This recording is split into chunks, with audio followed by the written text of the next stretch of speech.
just Korean cinema has just been at the top of the game, I feel like, over the past few years with Train to Busan. I cannot wait to see the sequel that we've been talking about also on here.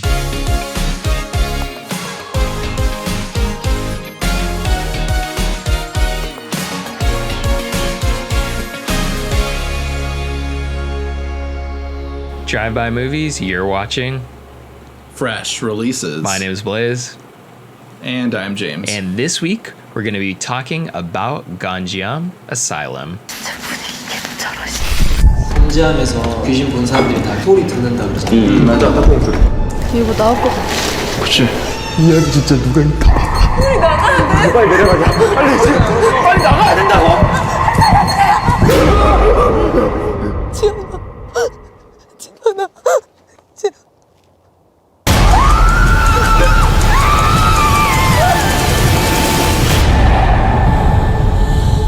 The crew of a horror web series travels to a haunted asylum. Before they know it, stuff gets a lot weirder than they expected. So, this movie actually sounds a very similar premise to a horror film we got a couple of years ago called Grave Encounters. I was a huge fan of that movie when it came out. I thought it was a great premise, but there was a lot missing from it. And did this movie do it justice and do it better and do the things that I wanted to see a little bit better? In some aspects, yes, but there were some things that were lacking in this movie, I felt like. But overall, I thought this was a really fun, crazy horror film to watch. It really picks up towards the second half of the movie, and that's definitely like what I'd recommend if you're just looking for a crazy adrenaline rush. Like the second half is definitely what I was looking for, and it definitely delivers the goods. But how'd you feel about it, Blaise? Yeah, I really enjoyed it, but at the same time, I have to just give like a preface of if you're claustrophobic or seasick, I feel like this is definitely a movie that is just gonna attack you and make you maybe vomit. To be honest. But in the terms of like it being a horror movie, I thought it really fired on a lot of cylinders. I thought it was a ton of fun. Like you said, it really picks up towards that second half, and it has a couple little twists here and there that I really enjoyed.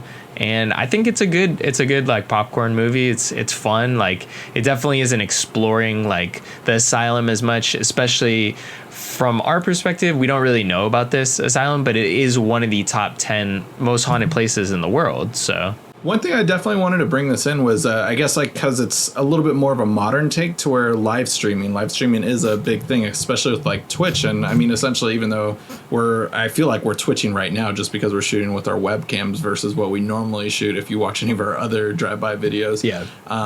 But what's it called? Just like it is like a huge platform these days. And so I don't know too much on like whether like these kind of streams exist, but I thought it was believable overall and captured like what modern filming would be like, essentially. Mm-hmm. Some of the camera like techniques I thought were a little dorky at times, so where I'm just like, I don't think anyone would shoot that specific way. Mm-hmm. But that was just the nerd in me like kind of talking. But I really definitely want to like give my applause to like the set pieces, though I'm not sure where entirely they filmed this. Blaise, do you have any facts on where they filmed this? It was shot on a stage, I'm pretty sure, or like a school, something like that. But they didn't use the actual asylum. They did use the asylum for all the outside bits, but they did not. They only use it for exterior shots. They did not use it for the interior. And I think they were filming in like a school or a set. I can't remember exactly, but I did look that up because I was curious.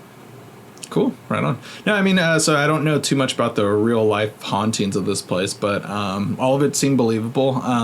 And like I could see like Grave Encounters, that movie was fictional, but I'm sure there were some inspirations that went into it as well, especially with this one. So I don't know about the real ghosts that were like known to haunt the place, but some of the creepiest aspects I thought, of course, is that room 402 that we eventually see towards the end of the film when our like the captain overall like eventually makes his way into that room. Yeah, like that was definitely one of the creepier moments. And then of course when the two girls get separated, then we get that like weird illusion of like, oh, are they still stuck in the asylum or are they in a weird like, you know, time construct thing going on? None of that's really explained, but it doesn't, I never felt like it needed to be. That was some of my complaints with earlier horror films we watched this year. Like, I feel like not enough was explained, and I don't necessarily need that all the time, but sometimes it just feels lazy. But this movie didn't feel as lazy, I'd say. Do you think that it was because it was that, you know, found footage point of view style where explaining something might be out of character, I guess, for the filmmaking itself.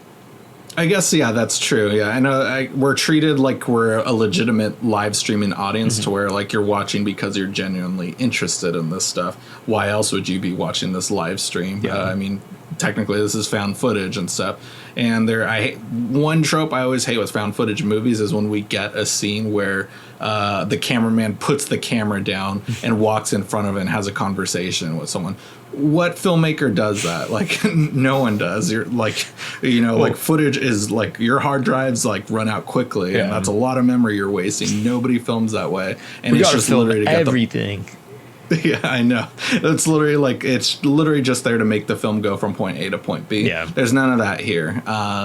Like some of the scenes that I was like complaining about was like when that girl's like trapped in that room with that weird like creepy naked creature thing. I mean, I assume it's just that's the creepiest scene in the movie, but I know that like I was just like no one would like pan as slow as that. It's literally just to build the tension. But it worked though. It worked, but like but the jerk in me who was just like, or the nerd in me was just like, nobody would film that way. I'd like be turning right away.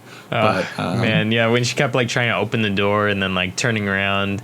Yeah, I think it's just used to create tension, like you said. But that creature it might have just been a naked guy, to be honest, but that was enough to be terrifying. Yeah, it is by far the scariest scene in the movie too, though. Like I said, there were some dorky moments. Like there's like this water scene that I thought was a little like out of place because overall the film does feel pretty grounded. I mean, technically, if you believe in ghosts or not, though, I mean, you could throw all that out the window. But but that part seemed a little bit way too crazy supernatural for me. But overall, though, I still felt like it was a solid film. I don't know too much about the director and their previous films, but just Korean cinema has just been at the top of the game, I feel like, over the past few years with Train to Busan. I cannot wait to see the sequel that we've been talking about also on here. And then, of course, we had The Wailing a couple years, and of course, Parasite is still a hot topic. So Korean cinema is just like top notch right now. This is definitely less on that side of like well crafted, but I still think I think it's just because it has to do with it's a found footage movie like we talked about. But this still felt like they put a lot into it, and it really fired on a lot of cylinders of just pure entertainment. Like if you're gonna go, this seemed like it was like in a multiplex type movie, where something like The Wailing could still play it in our house like cinema. Yeah, absolutely. So I mean, talking about that, I think like you said, we watched a film. This is a couple years old, so it's not really something that's that new. We are, to confront what's been going on. We are running, into some issues now, finding, new films. This is usually where we find all our new films and fresh releases. And we are running to an issue where we can't really find too many new films. Theaters are closed. So to approach that, there is a film festival at the end of the month. They said there's not going to be any 2020 movies there. It's an online film festival. It'll be available on YouTube. So hopefully we can do something with that. But we are like possibly putting this show on a little bit of a hiatus for the time being. We do have a new show that will be coming out shortly, so that will take up the Monday slot for us. Our videos will still be available on Thursdays. Sequel will still be coming out, so you can watch those. But Monday we're just going to shift into a different gear and debut a new show, which is perfect for quarantine. So I'll let you be surprised when that finally comes out. But just wanted to talk about the elephant in the room here. Yeah, of course. Yeah, I mean, hopefully it makes sense, but I feel like our new show will definitely make it up to you guys as well. So that's going to be it for this week, guys. I definitely recommend going out and checking Gonjiam Asylum. It is available on Amazon Prime Video. If you have that, you could just watch it there. If not, click the Amazon affiliate link in the description box below to check it out on Amazon. That is obviously the best way to support the show here.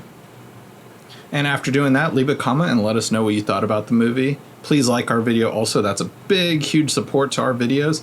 And if you haven't already, hit that subscribe button and that notification bell to get all our latest updates. That's it for this week. Tune in next week for a brand new video.